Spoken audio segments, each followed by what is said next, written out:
ದಯವಿಟ್ಟು ಅಂತ ಒಂದು ಅವಧಿ ಏನಿದೆ ನಮ್ಮ ಕೆಲಸದಲ್ಲಿ ಅದರಲ್ಲೇ ತಗೊಳ್ಳಿಕ್ಕೆ ಮೊನ್ನೆ ಸರ್ಕಾರಕ್ಕೆ ನಾವು ಮನವಿ ಮಾಡ್ಕೊತಾ ಇದ್ದೇವೆ. ಅದೇ ರೀತಿಯಾಗಿ ವಿಶೇಷ ಚೇತನ ಹಾಗೂ ಕೆಲವು ಅನಾರೋಗ್ಯ ಪ್ರಕರಣಗಳನ್ನು ಹೊರತುಪಡಿಸಿ ವಿಜೇತ ಕುಂಟ ನಮಗೆ ಎಷ್ಟು ಮಂದಿ ಅದರ ಒಳಗಡೆ ಅಂಥವ್ರಿಗೆ ಅಲ್ಲೇ ಆಫೀಸಾಗ ಇರ್ಲಕ್ಕ ಅವ್ರಿಗೆ ಬಿಟ್ಟು ನಮ್ಮ ಎಲ್ಲಾ ಗ್ರಾಮ ಆಡಳಿತಾಧಿಕಾರಿಗಳು ಏನು ಕಚೇರಿಯಲ್ಲಿ ಅದರ ಆ ಕಚೇರಿಯಲ್ಲಿ ಇರ್ತಕ್ಕಂಥ ಗ್ರಾಮ ಆಡಳಿತಾಧಿಕಾರಿಗಳನ್ನ ಕೂಡಲೇ ಅವ್ರದ್ದು ಕೇಂದ್ರ ಸ್ಥಾನಕ್ಕೆ ಏನಪ್ಪ ಅಂದ್ರೆ ನೇಮಿಸಿ ಕೆಲಸ ಮಾಡೋಕೆ ಅವಕಾಶ ಮಾಡಿಕೊಡ್ಬೇಕು. ಇಲ್ಲದ್ರೆ ನಮ್ಮಾಗ ಇಲ್ಲಿ ಹೆಚ್ಚುವರಿ ಏನು ಚಾರ್ಜ್ ತಗೊಂಡು ಕೆಲಸ ಮಾಡ್ತೀವಿ ಅವ್ರಿಗೆ ಒತ್ತಡ ಬೀಳ್ತಕ್ಕಂಥ. ಸೊ ಒಳಗಡೆ ಇರ್ತಕ್ಕಂಥ ಎಲ್ಲಾ ಗ್ರಾಮ ಆಡಳಿತಾಧಿಕಾರಿಗಳು, ಜಿಲ್ಲಾಧಿಕಾರಿಗಳ ಕಚೇರಿ ಇರ್ಬೋದು, ಸಹಾಯಕ ಆಯುಕ್ತರ ಕಚೇರಿ, ಮನೆ ತಹಸೀಲ್ದಾರ್ ಸಾಹೇಬರ ಕಚೇರಿ ಇರಲಿ, ಆ ಗ್ರಾಮ ಆಡಳಿತರು ಹೊರಗಡೆ ಅವ್ರದ್ದು ಕೇಂದ್ರ ಸ್ಥಾನಕ್ಕೆ ನೇಮಿಸಬೇಕಂತೇಳಿ ನಾವು ಮನವಿ ಮಾಡ್ಕೊಳ್ತಾ ಇದ್ದೇವೆ. ಈ ರೀತಿಯಾಗಿ ಮತ್ತೆ ಇನ್ನೊಂದು ನಮ್ಮ ಸ್ಪೆಷಲಿ ನಾವೆಲ್ಲ ಗ್ರಾಮ ಆಡಳಿತಾಧಿಕಾರಿ ಕೆಲಸ ಮಾಡ್ಬೇಕಾದ್ರೆ ನಮ್ಮ ಗ್ರಾಮ ಸಹಾಯಕರು ನಮ್ಮ ಕೈದಾಗ ಅದರ ಅವ್ರಿಗೆ ಕೂಡ ಯಾವುದೇ ರೀತಿಯ ಒಂದು ಸೇವಾ ಭದ್ರತೆ ಇಲ್ಲ.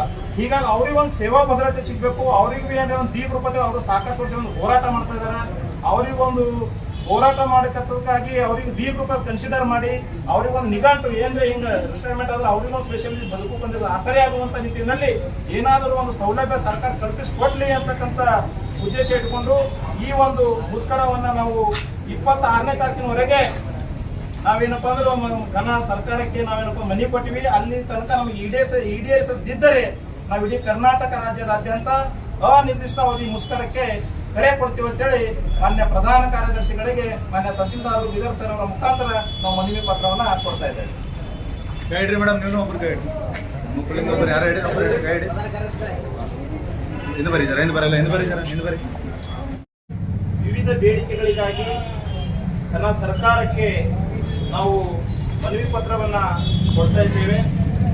ಮಾನ್ಯ ತಹಸೀಲ್ದಾರರು ಬೀದರ್ ಅವರ ಮುಖಾಂತರ ಮಾನ್ಯ ಸರ್ಕಾರದ ಪ್ರಧಾನ ಕಾರ್ಯದರ್ಶಿಗಳು ಕಂದಾಯ ಇಲಾಖೆ ಭೂಮಡಿ ಕಟ್ಟಡ ಬೆಂಗಳೂರಿಗೆ ನಾವು ಮನವಿ ಪತ್ರವನ್ನು ಕೊಡ್ತಾ ಇದ್ದೇವೆ. ಈ ಒಂದು ಮನವಿ ಪತ್ರದಲ್ಲಿ ಏನಿದೆಪ್ಪ ಅಂದ್ರೆ ರಾಜ್ಯ ಸಂಘದ ನಾವು ಒಂದು ಕಾರ್ಯಕಾರಿಣಿ ಸಭೆಯಂತೆ ನಿರ್ಣಯದಂತೆ ವಿವಿಧ ಬೇಡಿಕೆಗಳ ಈಡೇರಿಕೆಗಾಗಿ ಅನಿರ್ದಿಷ್ಟ ಅವಧಿ ಮುಷ್ಕರಕ್ಕೆ ಕರೆ ಕೊಡ್ತಕ್ಕಂಥ ಒಂದು ವಿಚಾರವಾಗಿ ಈ ಮನವಿ ಪತ್ರವನ್ನು ಕೊಡ್ತಾ ಇದ್ದೇವೆ. ಈ ಒಂದು ಮೇಲ್ಕಂಡ ವಿಷಯಕ್ಕೆ ಸಂಬಂಧಿಸಿದಂತೆ ಕರ್ನಾಟಕ ರಾಜ್ಯ ಗ್ರಾಮ ಆಡಳಿತ ಅಧಿಕಾರಿಗಳ ಸಂಘ ಕೇಂದ್ರ ಸಂಘದ ವತಿಯಿಂದ ದಿನಾಂಕ 22/9/2024 ಕರ್ನಾಟಕ ರಾಜ್ಯ ಸರ್ಕಾರಿ ನೌಕರರ ಸಭಾಭವನ ಚಿತ್ರದುರ್ಗದಲ್ಲಿ ಕಾರ್ಯಕಾರಿಣಿ ಸಭೆಯನ್ನು ಕರೆದು ಸಭೆ ನಡೆಸಲಾಯಿತು. ಈ ಸಭೆಯಲ್ಲಿ ಸುಮಾರು ಕರ್ನಾಟಕ ರಾಜ್ಯದ 31 ಜಿಲ್ಲೆಗಳ ಎಲ್ಲ ಜಿಲ್ಲಾಧ್ಯಕ್ಷರು ಹಾಗೂ ಎಲ್ಲ ಪದಾಧಿಕಾರಿಗಳ ನೇತೃತ್ವದಲ್ಲಿ ನಾವೇನಪ್ಪ ಅಂದ್ರೆ ಕೆಲವೊಂದು ವಿಷಯಗಳನ್ನ ಸರ್ಕಾರದ ಮುಂದೆ ಬೇಡಿಕೆಯನ್ನ ಸಲ್ಲಿಸ್ತಾ ಇದ್ದೇವೆ. ಅದರಲ್ಲಿ ಮೊದಲನೇದಾಗಿ ಮೊಬೈಲ್ ಆ್ಯಪ್ ಮತ್ತು ವೆಬ್ ಅಪ್ಲಿಕೇಶನ್ಗಳ ಮೂಲಕ ಆಗುತ್ತಿರುವ ಸಮಸ್ಯೆಗಳ ಕುರಿತು ಈ ಇಲಾಖೆಯಿಂದ ಅಭಿವೃದ್ಧಿಪಡಿಸಿರುವ ಸುಮಾರು 17ಕ್ಕೂ ಅಧಿಕ ಮೊಬೈಲ್ ವೆಬ್ ತಂತ್ರಾಂಶಗಳ ಮೂಲಕ ಕರ್ತವ್ಯ ನಿರ್ವಹಿಸಲು ಒತ್ತಡ ಹೇರುತ್ತಿದ್ದು, ಈ ತಂತ್ರಾಂಶಗಳ ನಿರ್ವಹಣೆಗೆ ಅವಶ್ಯಕವಾಗಿರುವ ಮೊಬೈಲ್ ಸಾಧನ, ಲ್ಯಾಪ್ಟಾಪ್ ಹಾಗೂ ಅದಕ್ಕೆ ಅವಶ್ಯಕವಾಗಿರತಕ್ಕಂಥ ಇಂಟರ್ನೆಟ್, ಸ್ಕ್ಯಾನರ್ ಹೀಗೆ ಹಲವು ಕೆಲಸಗಳನ್ನು ನಿರ್ವಹಿಸಲು ಬಹಳ ಒತ್ತಡ ಹೇರುತ್ತಿರುವುದರಿಂದ ಕ್ಷೇತ್ರ ಮಟ್ಟದಲ್ಲಿ ಅಧಿಕ ಒತ್ತಡದೊಂದಿಗೆ ಗ್ರಾಮ ಆಡಳಿತಾಧಿಕಾರಿಗಳ ಸಾವು ನೋವುಗಳು ಆಗುತ್ತಿದ್ದು, ನಿರಂತರವಾಗಿ ಮಾರಣಾಂತಿಕ ಹಲ್ಲೆ ಕೂಡ ನಡೆಯುತ್ತಿರುತ್ತವೆ.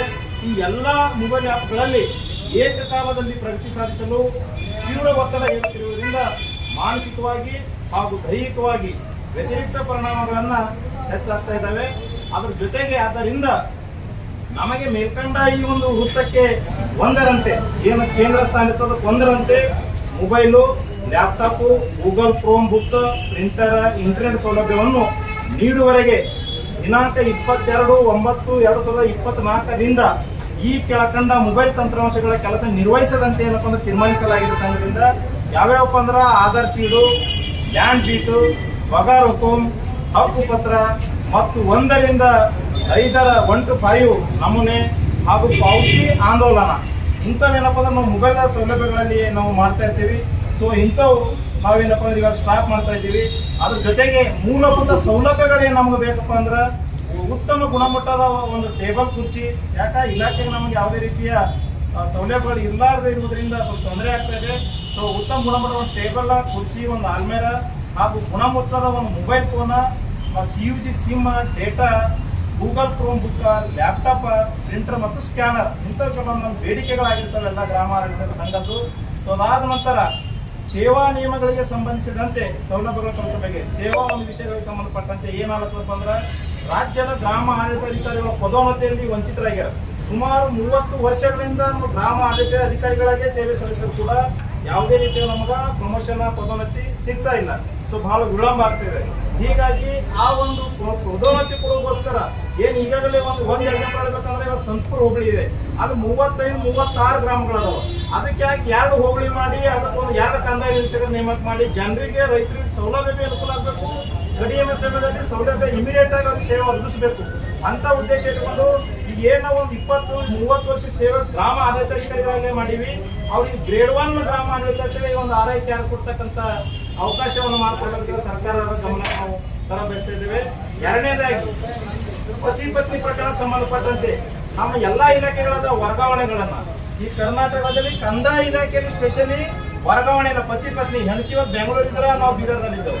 ಈ ಒಂದು ಬೆಳಗಾವದಲ್ಲಿ ಒಬ್ಬರು ಹೆಂಡತಿದ್ರ ಇಲ್ಲಿ ಮತ್ತೊಂದು ಮೈಸೂರಲ್ಲಿ ಕೊಡಾಕದಲ್ಲಿ ಒಬ್ಬರು ಕೆಲಸ ಮಾಡ್ತಾ ಇದ್ದೀವಿ. ಸೊ ಇಂಥ ಅಂತರ್ ಜಿಲ್ಲಾ ವರ್ಗಾವಣೆಯನ್ನ ಏಕದಮ್ ಟೋಟಲಿ ಸ್ಟಾಪ್ ಮಾಡಿದ್ದಾರೆ. ಸೊ ಆ ಒಂದು ಅಂತರ್ ಜಿಲ್ಲಾ ವರ್ಗಾವಣೆ ಪತಿ ಪತ್ನಿ ಪ್ರಕರಣಕ್ಕಾದ್ರೂ ಅಟ್ಲೀಸ್ಟ್ ಆಮ್ಯಾಗ ನಿಯೋಜನೆ ಇಟ್ಟಿರ್ತಾನ ಅವೆಲ್ಲದೂ ಅದಾವ. ಅದಕ್ಕೆ ಇದು ಒಂದ್ರೆ ಕರುಣಾಕರ್ ಸರ್ಕಾರ ನಮ್ಗೆ ಏನಪ್ಪ ಅಂದ್ರೆ ಅದು ಒಂದಾದ್ರೂ ಪತಿ ಪತ್ನಿ ಪ್ರಕರಣ ಈ ನಿಯೋಜನೆ ವರ್ಗಾವಣೆ ಒಂದು ಯಾವುದೇ ರೀತಿಯ ನಿಯಮಗಳನ್ನು ತಂದು ಸ್ವಲ್ಪ ನಮ್ಗೆ ಸೇವಾ ಕೆಲಸ ಮಾಡಲು ಅನುಕೂಲ ಆಗಿದೆ. ಯಾಕಂದ್ರೆ ನಾವೆಲ್ಲರೂ ಹ್ಯಾಪಿ ಇದ್ದೋದ್ರೆ ನಾವು ಜನರಿಗೆ ಸೇವೆ ಕೂಡ ಈಸಿಯಾಗಿ ಕೊಡಬೇಕು ಅಂತಕ್ಕಂಥ ಉದ್ದೇಶದಿಂದ ನಾವು ಸರ್ಕಾರ ಗಮನ ತರ್ತಾ ಇದ್ದೇವೆ. ಅದೇ ರೀತಿಯಾಗಿ ಕಂದಾಯ ಇಲಾಖೆಯಲ್ಲಿ ಈಗಾಗಲೇ 7 ವರ್ಷ 8 ವರ್ಷ ಅಂತೇಳಿ ಒಂದು ಅಂತರ್ ಜಿಲ್ಲಾ ವರ್ಗಾವಣೆ ಮಾಡಬೇಕಾದ್ರೆ 7 ವರ್ಷ ಕನಿಷ್ಠ ಸೇವೆ ಸಲ್ಲಿಸಬೇಕಲ್ಲ. 7 ವರ್ಷದ ನಮ್ಮ FDA ಅದಕ್ಕಿಂತ ಮೇಲ್ಪಟ್ಟ ಇರ್ತಕ್ಕಂಥ ಹುದ್ದೆಗಳು ಅವ್ರ ಪದೋನ್ನತಿ ಆಗ್ತಾರ. ಆ 7 ವರ್ಷ ಕನಿಷ್ಠ ಇಟ್ಟಾಗ ಅವ 7 ವರ್ಷ ಬಿಟ್ಟು ಬೇರೆ ಜಿಲ್ಲಾಕ್ಕೆ ಬಂದ್ರೆ ಅವ ತಿರಿ ಮಾತು ಒಂದೇ ನಿಂಚ ಚಾಲು ಆಗ್ತಾವ. ಸೊ ಹೀಗಾಗಿ ಅದು 7 ವರ್ಷಕ್ಕೆ ಇರ್ತಕ್ಕಂಥದ್ದು 3 ವರ್ಷಕ್ಕೆ ಏನಪ್ಪಾ ಅಂದ್ರೆ ಇಳಿಸ್ಬೇಕಂತ ನಾವು ತಿಳ್ಕೊಳ್ತಾ ಇದ್ದೀವಿ. ಅದೇ ರೀತಿಯಾಗಿ ಆಯುಕ್ತಾಲಯ ನಮ್ಮದೇನು ಈಗಾಗಲೇ ಒಂದು ಆಯುಕ್ತಾಲಯ ರಚನೆ ಮಾಡಲಾಗಿದೆ ಘನ ಸರ್ಕಾರ.